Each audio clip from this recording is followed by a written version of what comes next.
What's going on, guys? This is the Illegal Defense. We're going to get into it. Episode 6 of some college football. A lot of great games, that we anticipated. We're going to jump right into it.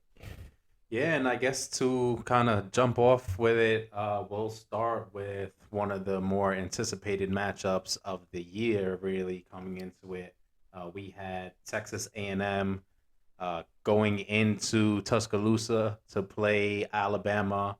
Alabama was the number one ranked team in the nation going into this game. And this is a highly anticipated game for many reasons, right? You had the whole Jimbo Fisher Nick Saban drama, which we kind of touched on last week, Right. as well as Texas A&M being a team that was able to take care of business last year when they had Bama come into their house, and Jimbo was able to get his guys ready for that task and pull off the upset. So, going into it, we had a whole lot of people waiting on this game. The few weeks to start the season, kind of with Texas A&M struggles. Some people maybe felt like this was gonna be an easy game for Blowout. Alabama. Yeah. Well, that's why you play the game, because this game was played and it was a close one. Yeah, for sure. Alabama, came in obviously without their leader and their Heisman quarterback Bryce Young, and they had to depend on their backup Jalen Milroe, who's a great quarterback in his own right, but Right. you can't. It's hard, as a backup when you don't get all those first team reps the rest of the year. You don't have the same chemistry Yeah, with you all have to your kind of build on receivers. that. Yeah, so but yeah, it was a tough battle. Jimbo had his guys ready to play.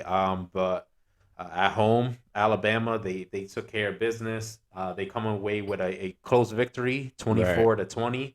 But this is a game that personally I would have thought Alabama, would have been able to Roll separate a them little out, more than really. that, yeah.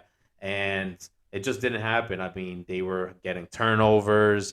They didn't have the passing game going outside of a few huge plays. I mean, the savior was really between Jameer Gibbs Right. and Milroe was able to make some plays with his legs. Outside of that, you had some, you know, plays that broke wide open for some of the wide receivers here and there. But I mean, you look at the stats, time of possession, pretty even.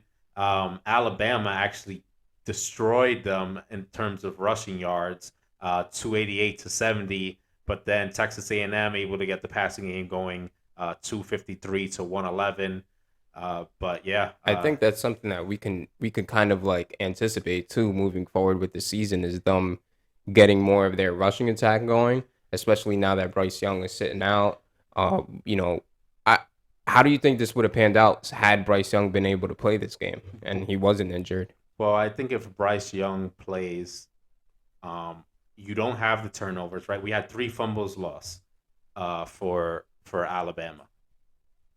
I know for sure 2 of them, at least 2 of them were on Milroe. Maybe the third one as well. I don't quite Right. remember, but I watched Milroe cough it up twice on some plays where, he has the ball, he starts to get going to break the pocket, Right. and boom, fumble lost. Right. Yeah. So you probably don't have those at terms of passing yards, 111 yards. We don't see that. All right. Yeah, If for you have sure. Bryce Young in You're there, you're airing it out. he's putting up more than 111 yards. So we would see a game where maybe this would have still been a not a blowout, Right. but it would have at least been a more comfortable win where you win by at least a touchdown, maybe two. You know what I mean? Yeah. So yeah, I mean, and Bryce Young obviously wins a Heisman last year.